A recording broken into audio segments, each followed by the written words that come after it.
வணக்கம் மக்களே, இது ஆச்சரியங்களின் அணிவகுப்பு 12 டக்கர். நம்ம தமிழ்நாட்டோட தேசிய உணவு அப்படின்னு சொல்ற அளவுக்கு வடை மாறிடுச்சுங்க. அப்படிப்பட்ட சுவையான வடையை பத்தின 12 டக்கரான தகவல்கள் உங்களுக்காக. வடை அப்படிங்கிறது ஒரு வார்த்தை தாங்க, ஆனா அதுல வெரைட்டிஸ் நிறைய இருக்குங்க. ஆம வடை, உளுந்த வடை, தயிர் வடை, சாம்பார் வடை, தவளை வடை, இப்படின்னு நிறைய வெரைட்டி சொல்லிட்டே போலாம். ஒவ்வொரு ஏரியாவுக்கு ஒவ்வொரு வடை ஸ்பெஷலுங்க.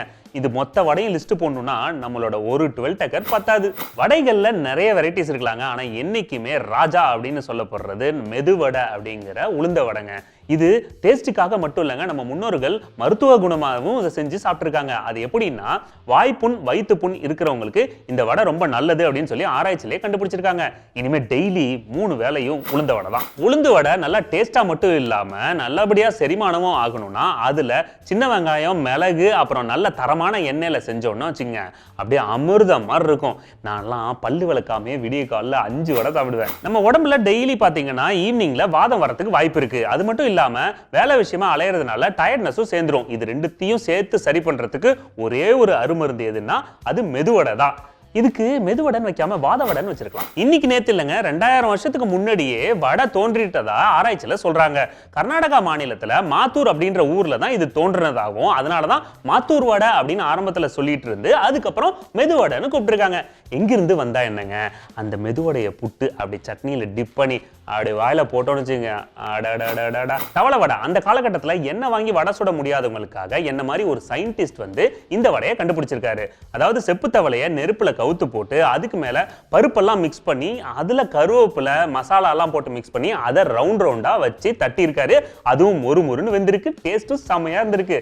ரசிச்சு சாப்பிட்டுருக்காங்கல்ல. கன்னடத்துல மெது அப்படின்னா மென்மையான அப்படின்னு அர்த்தங்க. அதுக்காக தான் உளுந்த வடை சாஃப்டா இருக்கும்ல, அதனால தான் மெது வடைன்னு வச்சிருக்காங்க.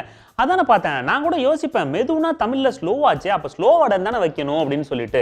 ஆனா சாப்பிட்டு முடிஞ்சோட மறந்துடுவேன். ஆரம்பத்துல என்ன காஸ்ட்லியா இருந்ததுனால மெதுவடைக்கு போட்டியா தவளை வடையை கண்டுபிடிச்சாங்க. ஆனா இப்போ கலப்பட எண்ணெய் எல்லா இடத்துலயும் கிடைக்கிறதுனால மெதுவடை, ஆம வடைன்னு எல்லாமே எல்லாருக்கும் கிடைக்குதுங்க. இதனால தவளை வடை வந்து ரொம்ப ப்ரெஷியஸா ஆயிடுச்சு. விருத்தாச்சலம் போன்ற ஒரு சில ஊர்கள்ல மட்டும் இது கிடைக்கும். செம்ம டேஸ்டா இருக்கும். கன்னடத்துல உதின வடை, தெலுங்குல பாத்தீங்கன்னா உளுனு வடை, அப்புறம் கரேலு, தமிழ்ல பாத்தீங்கன்னா உளுந்து வடை. இதெல்லாம் மெதுவடைய அந்தந்த ஸ்டேட்ல அப்படி கூப்பிடுவாங்க. எந்த ஸ்டேட்ல எப்படி கூப்பிட்டா என்னங்க, அந்த டேஸ்ட் இருக்கே. உளுந்து வடையில ஓட்டை இருக்கும், மசாலா வடையில ஓட்டை இருக்காது. அதுக்கான சயின்டிபிக் ரீசன் என்னன்னா, உளுந்து வடையில ஈரப்பதம் அதிகங்க. அதுல ஓட்டை போடாம எண்ணெயில ஃப்ரை பண்ண போட்டோம்னா நடுவுல மாவு வேகாம அப்படியே இருந்துரும். அதனாலதான் ஓட்டை போட்டு ஃப்ரை பண்றாங்க. ஆனா மசால் வடை வந்து ஈஸியா வெந்துரும். நான் கூட அந்த வடையை கையில மாட்டிக்கிட்டு அப்படி சாப்பிட்றதுக்கு தான் அந்த ஓட்டைன்னு நினைச்சேன். கிபி 1130லயே மானசலோலா அப்படின்ற சான்ஸ்கிரிட் புக்ல வடை தயாரிப்பது எப்படி அப்படின்னு இன்ச்சு இன்ச்சா ரொம்ப அழகா குறிப்பு எழுதி வச்சிருக்காங்க. அந்த காலத்திலேயே சாப்பாட்டு விஷயத்துக்கு இவ்வளவு முக்கியத்துவம். இது என்னங்க பிரமாதம், எங்ககிட்ட ஒரு புக் இருக்கு, வெறும் வாயில வடை சுடுவது எப்படி, அதான் அந்த புக். கிபி 300கள்ல நம்ம முன்னோர்கள் என்ன பண்ணிருக்காங்கன்னா, இட்லி வடை இதெல்லாத்தையும் மீனை குழம்பாக்கி அதை தொட்டு சாப்பிட்டதா டாக்குமெண்ட்ல இருக்கிறதா ரிசர்ச்ல சொல்றாங்க.